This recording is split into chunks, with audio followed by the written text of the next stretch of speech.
Israeli troops pulling back to positions near the Gaza border just hours after Israel's cabinet ratified Phase 1 of President Trump's peace plan. I think it's going to be a lasting peace, hopefully an everlasting peace. This first phase deal will release all 20 Israeli hostages still alive in Gaza, as well as see the release of 28 bodies of the deceased. The fighting will stop.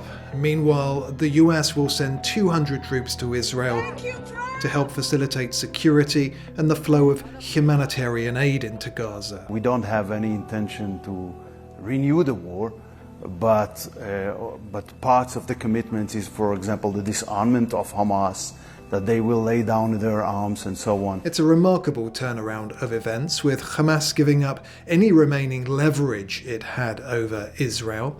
So what changed? 1, Israeli military pressure, and 2, pressure from Hamas's patrons, Hamas's allies, Qatar, Turkey, Egypt. Egypt I wouldn't quite call an ally in that sense. Our allies, our friends, some of them not so friendly, all of them on one side with Israel, and then isolate Hamas on the other side. That's why today we have a peace deal, because Hamas has no place to go. Going forward, if the new Gulf Arab-led stabilization force to be deployed in Gaza fails to disarm Hamas and demilitarize the Strip, Israeli troops will be in a position to do so themselves, with what Mr. Trump calls full backing. From day one of this war, the Prime Minister laid out 3 objectives: the return of all of our hostages, the defeat and dismantling of Hamas, and ensuring Gaza no longer poses a threat to Israel. All of the Prime Minister's objectives have now been achieved. That hasn't yet happened. It will need to happen.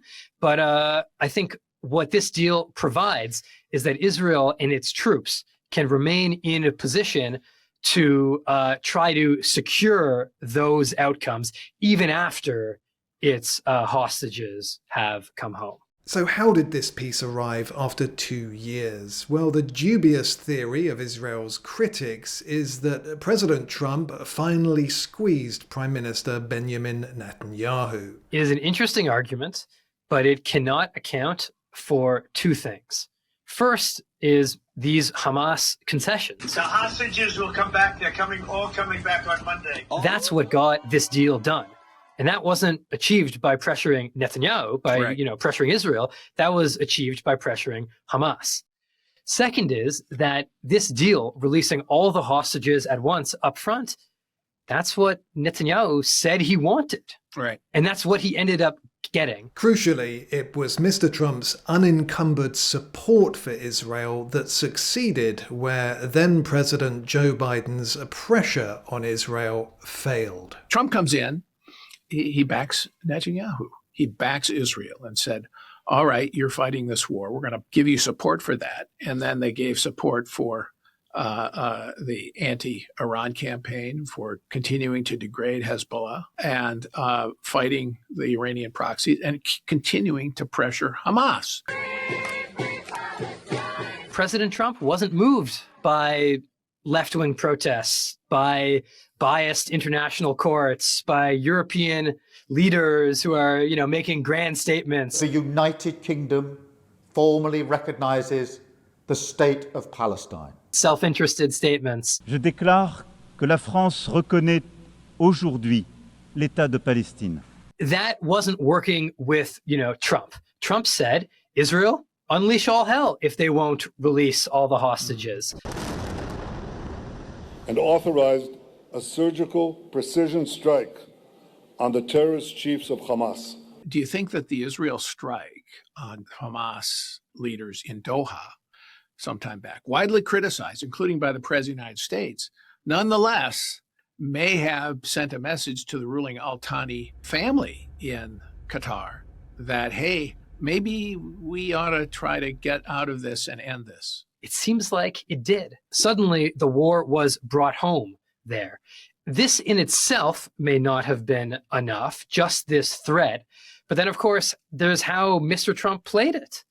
He did not back the strike. Does not advance Israel or America's goals. As a failed strike, it may have succeeded in this way, a security guarantee via executive order, it's a pretty serious combination. You show that there's no alternative but to surrender, and then your enemy surrenders. Israel isn't emptying its prisons as Hamas had demanded, but it is releasing 250 terrorists serving life sentences and 1,700 Gazans detained during the war.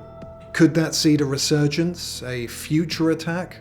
The answer depends on Israel's ability to enforce the latter phases of the deal with Hamas. The end state where Hamas wants to get is probably something like Lebanon before this recent war, in that there is officially a Lebanese government that is not a terrorist group called Hezbollah. Right. But Hezbollah has this huge army and really is the power behind the throne. Hamas would love that in Gaza. That's how it escapes from this. Okay, you have your official government, Palestinian technocrats, but we really run things on the ground.